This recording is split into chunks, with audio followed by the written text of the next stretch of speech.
Good afternoon. My name is Kim Armstead. I'm a public information officer with the Oakland Police Department. Today, Oakland Police Chief LeRonne L. Armstrong will be addressing the homicide that occurred last night in the 5000 block of Bancroft. I'll turn it over to the chief.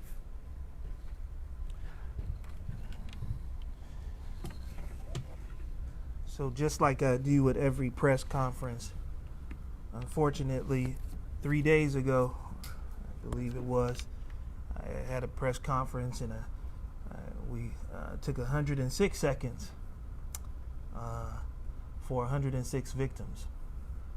Already we're back, and today we'll be taking 109 seconds before we start our press conference to recognize the 109 victims of homicide in our city. So if you can give me a minute to actually take a moment of silence for those who have lost their lives in the city of Oakland. 109 victims.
Thank you. Today, we come before you to speak about our 109th homicide of the year in the city of Oakland. And unfortunately, today is really tragic. All homicides are tragic, and the loss of life is really tragic in and of itself. And I feel sad for the amount of tragedy that we've experienced in the city of Oakland. But today, is really disheartening because the most important or what we should all consider the most protected people in our community, our children, are so sacred to all of us. And as a father of daughters, it really hurts to say that today I come before you and speak to you about the death of a 15-year-old young lady from the city of Oakland. Last night, approximately 23:30 hours, OPD officers responded to call at Alameda County Highland Hospital. We were responding to investigate victims who had arrived at the hospital suffering from gunshot wounds. The victim's family member drove him to Highland Hospital and dropped the individual off suffering from gunshot wounds, severe gunshot wounds. Unfortunately, the 15-year-old victim did not survive those gunshot wounds. What appeared to be a young 15-year-old girl driving in a vehicle with her uncle when they were involved in a road rage incident where another person in another car and her uncle began to have dialogue. And that dialogue led to arguing from one car to another. And then the other vehicle, someone in the other vehicle fired multiple rounds at the car, striking this innocent 15-year-old child. This child attends high school in the city of Oakland. She has friends in the city of Oakland, family in the city of Oakland. So tonight, I hope that everybody in this city wakes up and understands, finally, how much do we have to bring before the public? How many times do we have to cry out for help? How many times do we have to say to you that we are in a moment of crisis? Our children are in danger. This is a moment where everybody should feel saddened. If you haven't spoken out, you should feel saddened by that. If you haven't exercised your voice, you should feel saddened for that. The police department has not done enough. The community has not done enough. The leaders of this city have not done enough. Today, everybody in the city should be heard.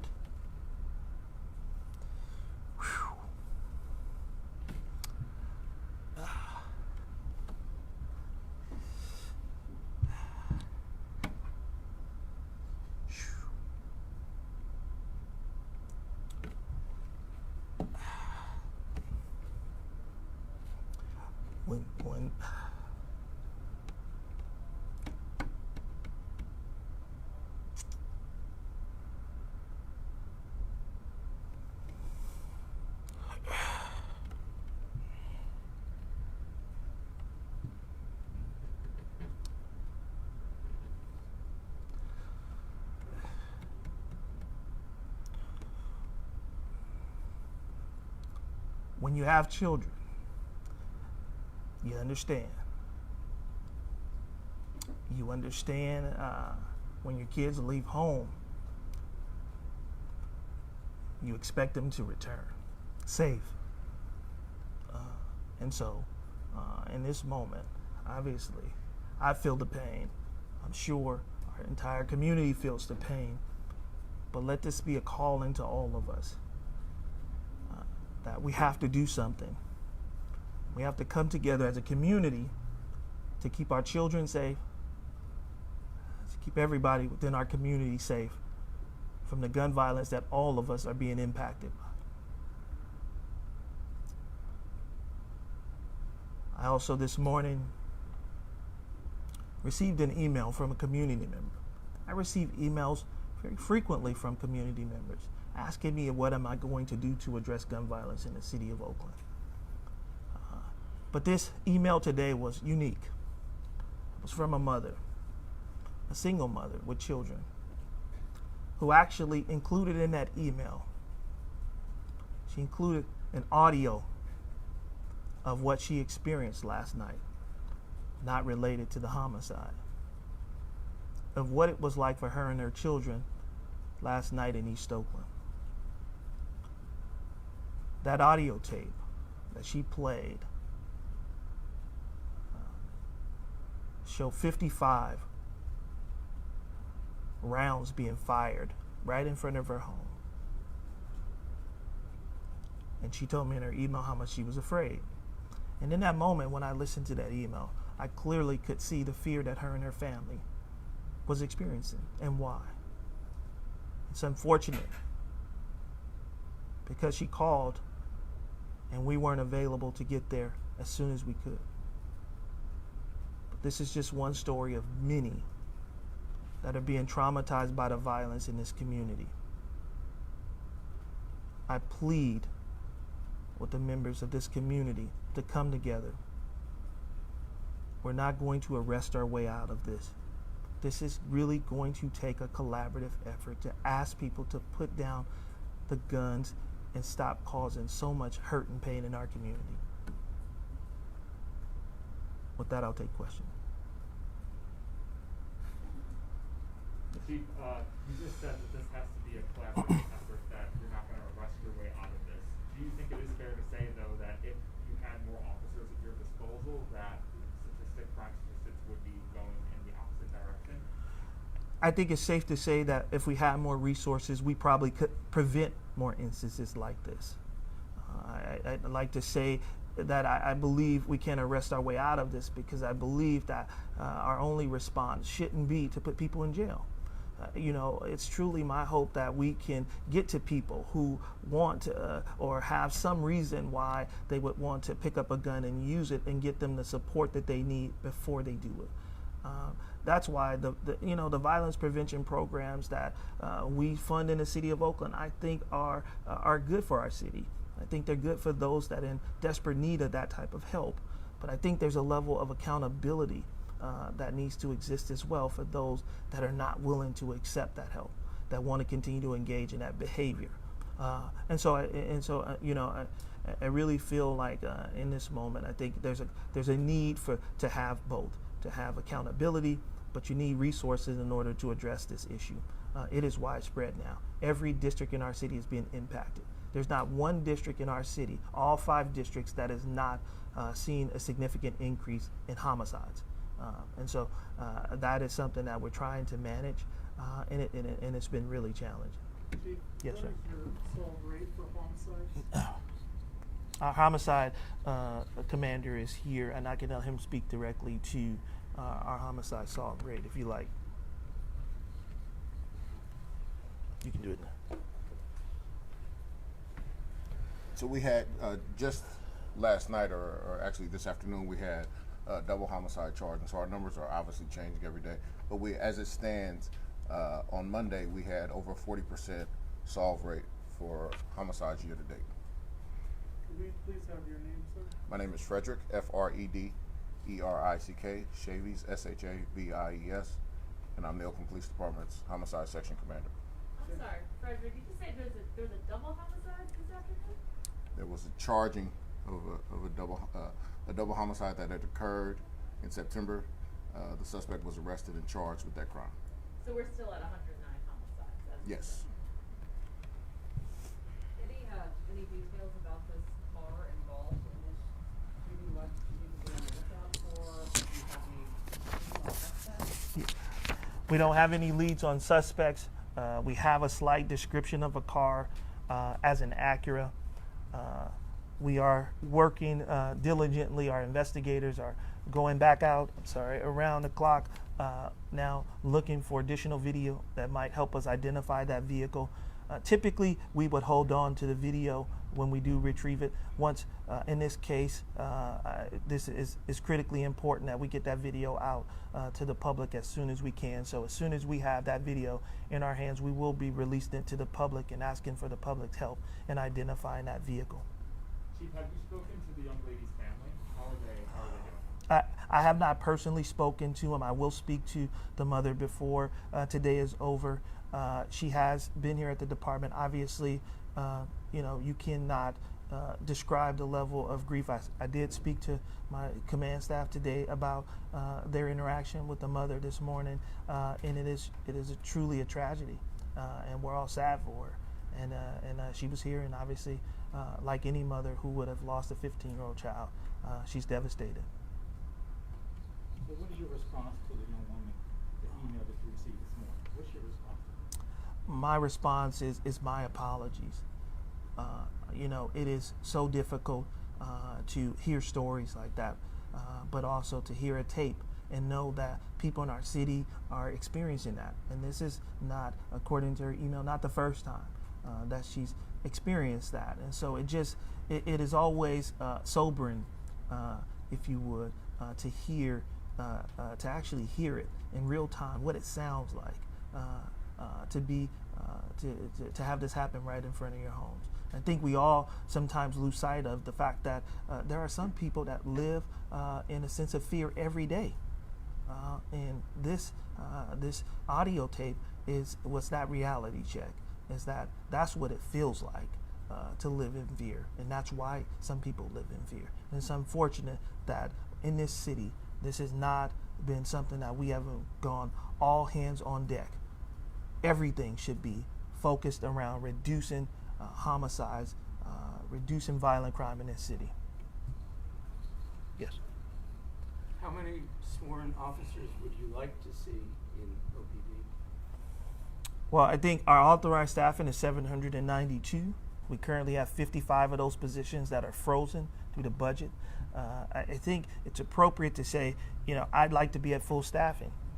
at minimum, I'd like to have full complement of nearly 800 officers to actually manage the high calls for service. But I think you can do a call analysis or look at historic call analysis or work analysis that have been done that clearly say this department should be somewhere between 1,100 and 1,200 officers. And so it's clearly the workload is humongous. We are being asked to do so many things in this city. We are being called to so many different crimes. And oftentimes this department is being blamed for its lack of responsiveness when we clearly just don't have the staffing to keep up with the number of calls that we're being asked to respond to. I keep saying that it's just a math equation. If you don't have enough officers to respond to over 1,500, between 1,500 and 2,000 calls a day, when you only have 105 officers being deployed every day, you can clearly see that you're not going to be able to manage that call load. And so it's just mathematics. It's just not going to happen. And so I think that's hopefully the conversation that we're having about what can we do and how do we manage this issue as it continues to grow, because the call count continues to go up. Well, in addition to the violence prevention programs that exist, what is OPD doing to build trust within the community, especially if you're calling on the community to help put an end to this violence? Yeah, I've been doing a series called Conversations Towards Solutions. I've committed to go into every single beat in the city of Oakland, and we have 35 beats. So far, I've been to 17 meetings throughout this city. Every week, I'm spending evenings every week going to meetings and meeting with community members in their communities, sometimes in the virtual environment, but listening to community members, hearing from community about how we could work together, particularly at the block level. I'm really asking community members just right in your neighborhood. Now, I'm not asking you to do a lot. Just get to know the people that are around you so that you can become familiar with your neighbors. Hopefully you can have discussions with your neighbors about how we can work together to reduce violence. So it really is my effort to go in and go right where the community is. And so that's my effort, and I'll continue to meet with every single beat in this city. We have time for one last question, so if there's someone who hasn't asked a question, go ahead and. Chief, I spoke to Councilmember LeRonne Taylor, and he says there have been investments when it comes to public safety, whether it's the macro program and just recently the new police academy, but they're going to take time for us to see those tangible results. So going forward, we're now tied up with last year's homicide numbers. What's going to happen between now and the end of the year? How do you see things improving? Are we going to see any improvements when it comes to public safety?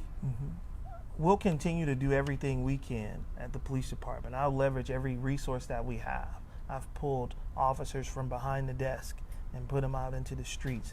I've had to move and collapse investigative units to move investigators over to our homicide section because of the high number of homicides. I think this idea of down the road, right, that you hear many people speak to. This is what things are going to look like in a year when these resources start to actually take shape, if you would. I think that's an insufficient response for community. Community needs help right now. We don't have time to wait. 5 homicides in 7 days. That's what we've seen. That's clearly showing us that every day that goes by, there's a potential for somebody to lose their life in this city. We have no time to wait for a program that for next year, next month, next week. We need help now. And so I think any response that I hear, that response needs to be about immediate support right now on the ground, organizing. And I'm not talking about just giving this department money. I'm talking about community organizing. I'm talking about standing up for safety in this city. This is not the chief asking for more police officers. I just want help. And that help can be in the form of violence prevention. That help can be in the form of community. I'm just asking for everybody to step up and do their part. It's not just a police issue. It's just a community issue. Violence is a community's issue. And so we are just a part of that response. Right now, everybody needs to step up. And this is not about politics, or this is not about budgets. This is about saving lives. That's what this is about. I hope we can all rally behind saving lives. I think that should be the most important thing we do, is save lives. And so that's what I'm committed to. And And as many times as it take, I will come before you and make sure they hear it. All right. Thank you.